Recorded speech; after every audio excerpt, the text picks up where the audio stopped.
Friends, welcome back to our YouTube channel. आज हम बात करने वाले हैं यूपीएससी प्रीलिम्स के बारे में, जिसमें हम आपको कवर करके देंगे UPSC prelims related exam pattern, syllabus, strategies और आपका क्या विनिंग माइंडसेट रहना चाहिए जिससे कि आप यूपीएससी प्रीलिम्स को क्लियर कर सकें। तो हम स्टार्ट करते हैं प्रीलिम्स के एग्जाम पैटर्न से बहुत ही क्रिस्टल क्लियर तरीके से। यूपीएससी प्रीलिम्स में दो एग्जाम्स होते हैं। पहला होता है जीएस पेपर 1, दूसरा होता है सीसेट जिसे हम कहते हैं पेपर 2। पहले हम स्टार्ट करते हैं जीएस पेपर 1 से। ये होता है 2 घंटे का। इसमें टोटल नंबर ऑफ मार्क्स होते हैं 200। इसमें होते हैं आपके 100 क्वेश्चंस। हर करेक्ट आंसर के लिए आपको मिलते हैं +2 मार्क्स और हर इनकरेक्ट आंसर के लिए आपके -0.66 मार्क्स डिडक्ट हो जाते हैं। इसी तरीके से पेपर 2 जो कि होता है सीसेट, ये भी होता है 2 आवर्स का। इसके टोटल नंबर ऑफ मार्क्स भी होते हैं 200, बट इसमें नंबर ऑफ क्वेश्चंस होते हैं 80 और इसमें हर करेक्ट आंसर पे आपको मिलते हैं +2.5 मार्क्स और इसके हर नेगेटिव मतलब हर इनकरेक्ट आंसर पे आपके डिडक्ट होते हैं -0.83 मार्क्स। जीएस पेपर 1 जो होता है वही आपकी कट ऑफ को डिसाइड करता है आपके यूपीएससी प्रीलिम्स में। जो सीसेट यानी कि पेपर 2 होता है ये सिर्फ एक क्वालिफाइंग एग्जाम है जिसमें आपको 33% मार्क्स लेके ही आने हैं। सो 200 का 33% हो गया 66 मार्क्स। इतने अगर आप मिनिमम मार्क्स ले आते हैं तो आपका सीसेट पेपर 2 क्लियर हो जाएगा। नेगेटिव मार्किंग हमेशा रहेगी ही रहेगी दोनों एग्जाम्स में, जो कि होती है 1/3 ऑफ दी मार्क्स। अब नेगेटिव मार्किंग को एक एग्जाम्पल के तरीके से समझते हैं। मान लीजिए आपने 10 करेक्ट आंसर दिए, +2 आपको हर एक करेक्ट आंसर के मिले तो आपके हो गए +20 मार्क्स। बट उसी टाइम पे आपने 10 इनकरेक्ट आंसर्स भी दे दिए, मतलब आपके 10 आंसर्स रॉन्ग हो गए, तो आपके -0.66 के अकॉर्डिंगली हो गए -6.6 मार्क्स। तो आपका नेट स्कोर हो गया 13.4 मार्क्स। तो आपने देखा नेगेटिव स्कोर के अकॉर्डिंगली आपका मार्क्स +20 से गिरकर 13.4 ही रह गया। तो इसलिए ब्लाइंड गेसिंग हमेशा अवॉइड कीजिए। हमेशा रिस्क लेने से पहले ध्यान से सोचिए एंड समझिए। अब हम बात करेंगे कि प्रीलिम्स का रियल पर्पस क्या होता है, मतलब यूपीएससी प्रीलिम्स क्यों लेता है। मोस्ट एस्पिरेंट्स ये गलत समझने की कोशिश करते हैं कि प्रीलिम्स क्या टेस्ट करना चाहता है या उनका क्या माइंडसेट रहना चाहिए। तो पहले हमें ये समझना होगा कि ये कोई प्योर नॉलेज टेस्ट नहीं है जहाँ आपको सिलेबस का सब कुछ आना बहुत ज़रूरी है। ये सिर्फ एक एलिमिनेशन बेस्ड एग्जाम है जो कि सीरियस कैंडिडेट्स को फिल्टर आउट करता है।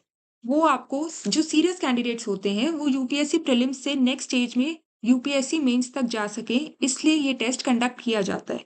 तो आपके इस प्रीलिम्स को क्लियर करने के लिए 3 गोल्स होने चाहिए। पहला, स्मार्ट प्रिपरेशन के थ्रू करेक्ट आंसर्स को मैक्सिमाइज कीजिए। दूसरा गोल, रिस्की गेसेस और ट्रैप से बचकर रॉन्ग आंसर्स को मिनिमाइज कीजिए, बिकॉज रॉन्ग आंसर्स का आपको भी पता है कि नेगेटिव मार्किंग होती है। तीसरा गोल आपका होना चाहिए कि आपको कट ऑफ क्लियर करनी है। इस एग्जाम को टॉप नहीं करना है, आपको सिर्फ कट ऑफ को क्लियर करना है, क्योंकि इस एग्जाम के जो मार्क्स होते हैं वो आपके यूपीएससी रैंक में मैटर नहीं करते हैं। इस बात का जरूर ध्यान रखें। अब बात करते हैं यूपीएससी के क्वेश्चन नेचर्स की। अब यूपीएससी सीधे डायरेक्ट इजी इजी क्वेश्चंस तो नहीं पूछता है। क्वेश्चन टाइप्स को समझ लेना ही आधी जीत हो जाती है। यूपीएससी के जो मेजॉरिटी ऑफ द क्वेश्चंस होते हैं वो इन 3 टाइप्स के होते हैं। पहला, स्टेटमेंट बेस्ड क्वेश्चंस, दूसरा concept plus current affairs mix और तीसरा एलिमिनेशन बेस्ड क्वेश्चंस। पहले हम बात करते हैं स्टेटमेंट बेस्ड क्वेश्चंस की। इसमें आपको मल्टीपल स्टेटमेंट्स दिए होते हैं। आपको आइडेंटिफाई करना होता है कि कौन सा करेक्ट है और कौन सा इनकरेक्ट। इसमें अगर आप सरफेस लेवल रीडिंग या बहुत ऊपर ऊपर से रीडिंग करेंगे तो उससे काम नहीं चलेगा। आपको डीप कॉन्सेप्चुअल क्लैरिटी होनी जरूरी ही है। इसको एक एग्जाम्पल के तौर पे समझते हैं। एक क्वेश्चन है, फंडामेंटल राइट्स के बारे में कंसीडर द फॉलोइंग स्टेटमेंट्स। जो 2 स्टेटमेंट्स हैं वो ये हैं। पहली, ये सिर्फ इंडियन सिटीजन्स को मिलते हैं और दूसरी, ये कॉन्स्टिट्यूशन के पार्ट 3 में दिए गए हैं। तो आपका क्वेश्चन है कि इनमें से कौन सा स्टेटमेंट करेक्ट है। यहाँ अगर आपका कॉन्सेप्ट क्लियर होगा तभी आप सही आंसर दे पाएंगे। अगर आपको पता होगा कि फंडामेंटल राइट्स कुछ ऐसे भी होते हैं जो इंडियन सिटीजन्स के साथ साथ फॉरेनर्स के लिए भी एप्लीकेबल होते हैं, तो आपके लिए इजी हो जाएगा स्टेटमेंट नंबर 1 को एलिमिनेट करना। तो आपका करेक्ट आंसर हो गया स्टेटमेंट नंबर 2। बट इसके लिए आपके कॉन्सेप्ट्स क्लियर होने बहुत ज़रूरी है। सेकेंड टाइप आ गया आपका concept plus current affair mix. यहाँ पे एक स्टैटिक कॉन्सेप्ट को किसी रीसेंट न्यूज के साथ लिंक किया जाता है। सही आंसर के लिए static knowledge plus current awareness दोनों का कॉम्बिनेशन होना बहुत जरूरी है। इसको एक एग्जाम्पल के तौर पे समझते हैं। एक क्वेश्चन है, रेपो रेट क्या होता है? रेपो रेट एक बहुत ही स्टैटिक कॉन्सेप्ट है, मतलब बहुत ही नॉर्मल कॉन्सेप्ट है। बट ये रिसेंट न्यूज में आया है, जैसे कि रिजर्व बैंक ऑफ इंडिया ने रेपो रेट बढ़ाया। तो अब इसके रिलेटेड क्या क्वेश्चन बन सकता है? रेपो रेट बढ़ने से क्या अफेक्ट होगा? यहाँ आपको रेपो रेट का कॉन्सेप्ट भी आना चाहिए और आपको करंट न्यूज भी पता होना चाहिए। फॉर एग्जाम्पल कि रेपो रेट कितना बढ़ा, कितना घटा, रेपो रेट बढ़ने या घटने से क्या क्या चीजों पे इम्पैक्ट आया। तो इसलिए कॉन्सेप्ट और करंट अफेयर्स दोनों की नॉलेज होनी बहुत जरूरी है। तीसरा होता है एलिमिनेशन बेस्ड क्वेश्चंस। ऑप्शंस जो है जानबूझकर कंफ्यूजिंग होते हैं।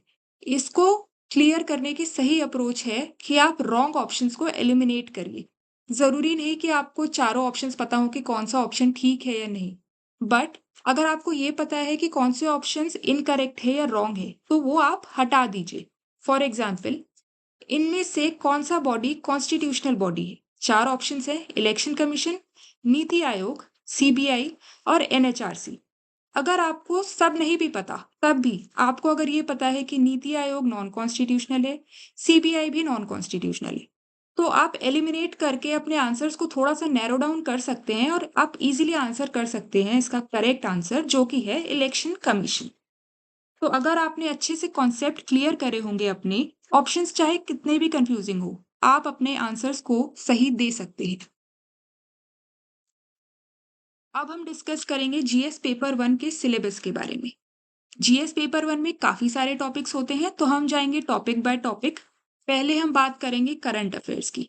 करंट अफेयर्स से रिलेटेड ही आपके अराउंड 25 से 35 क्वेश्चंस आ जाते हैं out of 100 questions GS paper 1 में। तो जब आप करंट अफेयर्स की बात करें तो ये सब चीजें आपको पढ़ना बहुत इंपॉर्टेंट है, जो कि है government schemes, international relations, reports and indices, environmental related news and science की डेवलपमेंट। इसकी सबसे इंपॉर्टेंट स्ट्रैटेजी है कि आप कोई भी एक न्यूज़पेपर डेली पढ़िए, मंथली रिवीजन कीजिए और जो डेली न्यूज़ आ रही हैं उसको अपने स्टैटिक टॉपिक से लिंक कीजिए। डायरेक्ट न्यूज़ नहीं। हमेशा ध्यान रखिए कि कॉन्सेप्ट प्लस कॉन्टेक्स्ट, मतलब स्टैटिक टॉपिक को अपने न्यूज़ से रिलेट करके पढ़िए। दूसरा टॉपिक जो काफ़ी इंपॉर्टेंट है करंट अफेयर्स में, वो है हिस्ट्री। हिस्ट्री के भी आराम से 15 से 20 क्वेश्चंस आ ही जाते हैं। इसमें हम बात करेंगे एंशिएंट और मिडिवल हिस्ट्री की। इसके लिए आपको बेसिक नॉलेज सफिशिएंट है, कोई बहुत ज़्यादा पढ़ने की ज़रूरत नहीं। मॉडर्न हिस्ट्री काफ़ी इंपॉर्टेंट है और इसमें आप ज़रूर कवर कीजिएगा revolt of 1857, Gandhi movements, important acts और रिफॉर्म्स। इसमें आपकी स्ट्रैटेजी होनी चाहिए कि आप टाइमलाइंस बिल्ड कीजिए कि किस टाइम पे क्या हुआ था और उसका कॉज इफेक्ट रिलेशनशिप्स बनाइए। फॉर एग्जाम्पल कि इससे क्या हुआ था, क्यों हुआ था और इसका क्या इम्पैक्ट पड़ा था। ये आपको आपके टॉपिक्स को क्लियर करने में काफी आरामदायक रहेगा। थर्ड टॉपिक आपका आता है ज्योग्राफी। ज्योग्राफी में भी आपके आराम से 15 से 18 क्वेश्चंस आते हैं। इसमें आपको कवर करना होगा फिजिकल ज्योग्राफी, इंडियन ज्योग्राफी और मैप बेस्ड क्वेश्चंस। ज्योग्राफी के लिए गोल्डन रूल है मैप्स। अगर आप ज्योग्राफी पढ़ रहे हैं तो हमेशा अपने पास एक एटलस रखिए, क्योंकि इसके बिना ज्योग्राफी पढ़ना वेस्ट हो जाएगा आपके लिए। तो ज्योग्राफी के लिए मैप्स मस्ट हैं।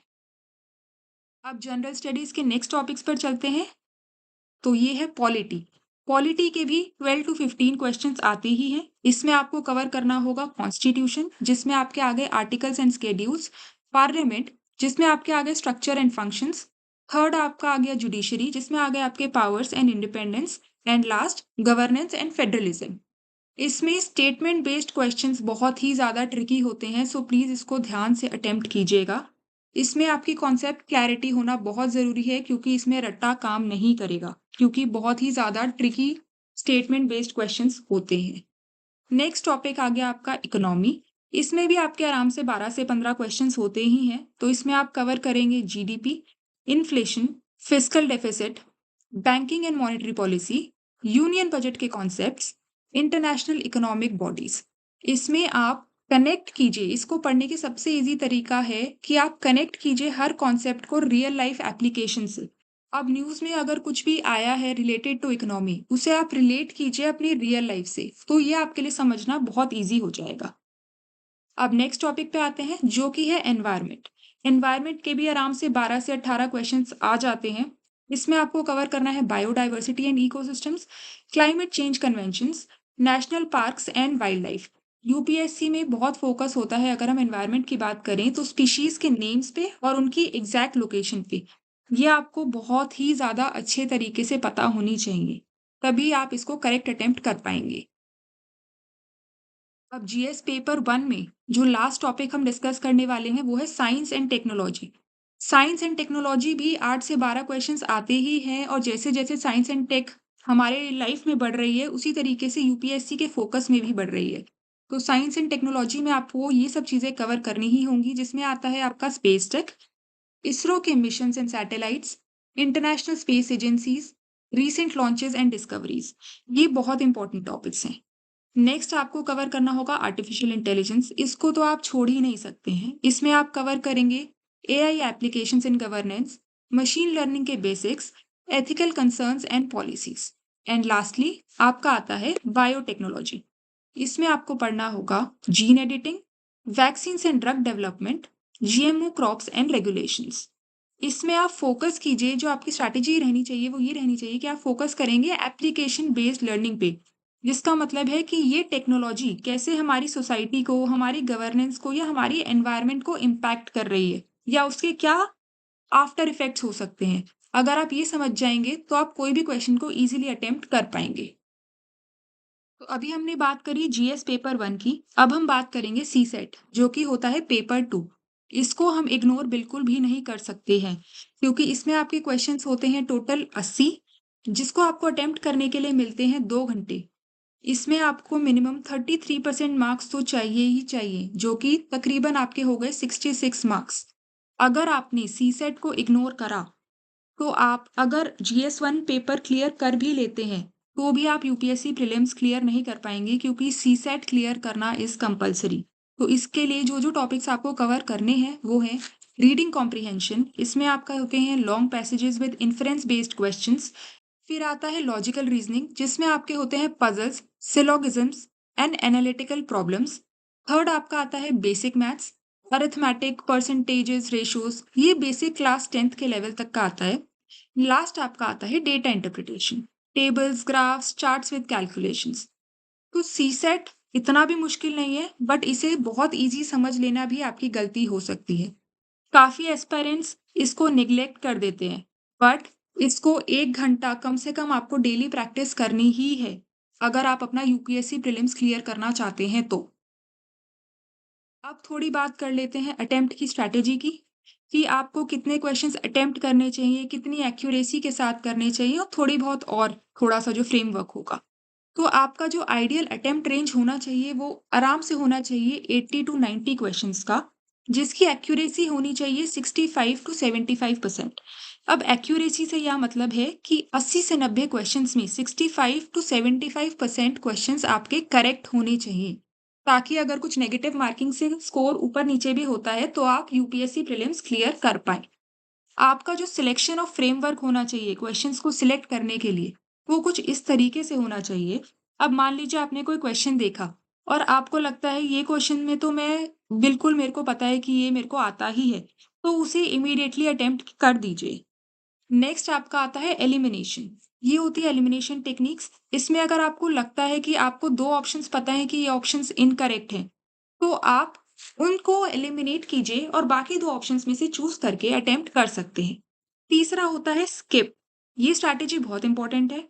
अगर आपको लगता है कि मुझे बिल्कुल ही इस क्वेश्चन के बारे में नहीं पता, कोई भी ऑप्शन मेरे को जाना-पहचाना नहीं लग रहा है, तो उसको गेस ना कीजिए, उसको स्किप कर दीजिए। क्योंकि अगर आप डाउट में हैं तो रिस्क को कैलकुलेट कीजिए, क्योंकि अगर आपने ज़्यादा गलत अटेम्प्ट किए, तो नेगेटिव मार्किंग आपके कट ऑफ को नीचे लेके जा सकती है। तो इसका ध्यान ज़रूर रखें। अब हम थोड़ा-सा डिस्कस करेंगे एलिमिनेशन टेक्निक्स के बारे में। एलिमिनेशन टेक्निक ही होती है जो एक टॉपर को एक एवरेज एस्पायरेंट से अलग करती है। अगर आप इन ट्रिक्स को मास्टर कर लेंगे, तो आप यूपीएससी प्रीलिम्स को ईज़िली क्लियर कर सकते हैं। तो इसमें पहला क्या होता है, जो मोस्टली हमारे वर्ड्स होते हैं जैसे कि always, never, only, all, none, ये जैसे वर्ड्स जो ऑप्शंस में होते हैं ना, ये ज़्यादातर गलत होते हैं। ये नहीं कि हर बार गलत होते हैं, बट ज़्यादातर गलत होते हैं। यूपीएससी रेयरली एब्सोल्यूट्स को यूज़ करता है, तो ऐसे ऑप्शंस को आप पहले एलिमिनेट कर सकते हो। सेकंड, आप अपने कॉमन सेंस को अप्लाई कीजिए ऑफ कोर्स। अगर कोई ऑप्शन इलॉजिकल लग रहा है या बेसिक नॉलेज से बिल्कुल कॉन्ट्राडिक्ट कर रहा है, तो उसे एलिमिनेट कर दो, डायरेक्ट। अपनी इंट्यूशन पे भरोसा रखिए, उसके साथ जाइए क्योंकि ये बहुत ही स्ट्रॉन्ग टूल है। थर्ड, ऑप्शन को कंपेयर कीजिए। अगर किसी क्वेश्चन में 2 ऑप्शंस आपको ऑपोजिट लग रहे हैं, तो उनमें से एक करेक्ट होने के चांसेस ज़्यादा होते हैं। इससे आपके 4 ऑप्शन से 2 ऑप्शंस ईज़िली नैरो डाउन हो सकते हैं और आप उस क्वेश्चन को आराम से अटेम्प्ट कर सकते हैं।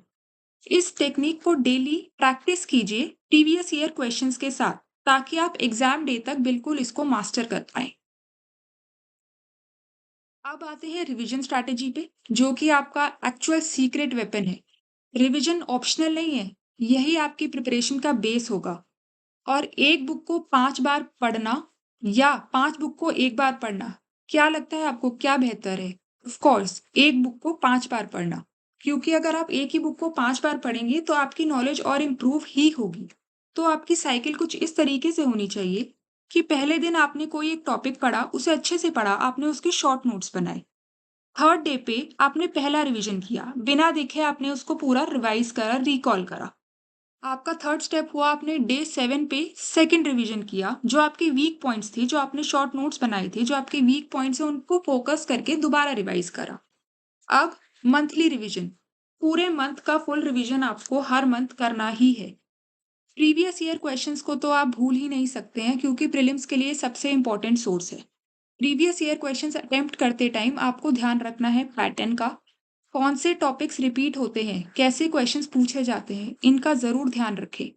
जो टॉपिक्स बार-बार आ रहे हैं, उन्हें हाई प्रायोरिटी दीजिए। उसमें से आप इम्पोर्टेंट टॉपिक्स ईज़िली निकाल सकते हैं। पहले आप subject wise previous year question solve कीजिए, फिर आप फुल मॉक टेस्ट दीजिए। इससे आपकी जो स्ट्रेंथ है, वो इम्प्रूव होगी। अगर आपको लगता है कि आपने काफ़ी सारे क्वेश्चंस का गलत आंसर दे दिया है, तो प्लीज़ घबराइए मत, उससे आप लर्न करेंगे। आप एक नोटबुक मेंटेन कीजिए, अपने वीक एरियाज़ को लिखिए और उस वीक एरियाज़ को बार-बार रिवाइज़ कीजिए। उसे आप प्रैक्टिस करेंगे और आप उसमें स्ट्रॉन्ग हो जाएँगे, जिससे कि आप अपना पेपर क्लियर कर पाएँगे। एंड लास्टली अब हम बात करेंगे कुछ कॉमन मिस्टेक्स की, जो हमें अवॉइड करनी ही चाहिए। हर सब्जेक्ट के लिए सिर्फ 1 या 2 स्टैंडर्ड रिसोर्सेज़ को पकड़िए, क्योंकि अगर आप ज़्यादा रिसोर्सेज़ पकड़ेंगे या ज़्यादा बुक्स को फ़ॉलो करेंगे, तो सिर्फ उससे कन्फ्यूजन होगी और आप रिवीजन नहीं कर पाएँगे, जिससे आपका प्रैक्टिस करने का टाइम भी कम हो जाएगा। अब अगर आप रिवीजन नहीं कर पाएँगे, तो सिलेक्शन होने के चांसेस भी काफ़ी कम हो जाएँगे, क्योंकि सिर्फ पढ़ने से कुछ नहीं होगा। रिवीजन करे बिना आप सब भूल जाएँगे, तो रिवीजन इज़ मस्ट। सीसैट को प्लीज़ इग्नोर मत कीजिए, क्योंकि पेपर 2 क्वालिफाइंग है, लेकिन अगर पेपर 2 में फेल हो गए तो जीएस का स्कोर का कोई फ़ायदा नहीं रहेगा। तो सीसैट को भी इग्नोर कर नहीं सकते। And lastly previous year questions को स्किप मत कीजिए, क्योंकि प्रीवियस ईयर क्वेश्चन ही आपके यूपीएससी का ब्लूप्रिंट है। इन्हें इग्नोर करना आपकी सबसे बड़ी गलती हो सकती है, तो ये गलती आप कभी ना करें। एंड हमेशा ओवर अटेम्प्टिंग से बचें, क्योंकि अगर आपने ओवर अटेम्प्टिंग के चक्कर में ज़्यादा इनकरेक्ट आंसर्स दे दिए, तो आपकी नेगेटिव मार्किंग आपके ओवरऑल स्कोर को गिरा देगी। आपका मेन माइंडसेट रहना चाहिए कि आपको कट ऑफ क्लियर करना है, क्योंकि अगेन यूपीएससी प्रीलिम्स के मार्क्स आपके यूपीएससी की रैंक को डिटरमाइन नहीं करते हैं।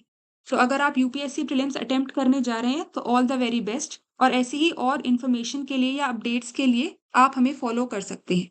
Thank you.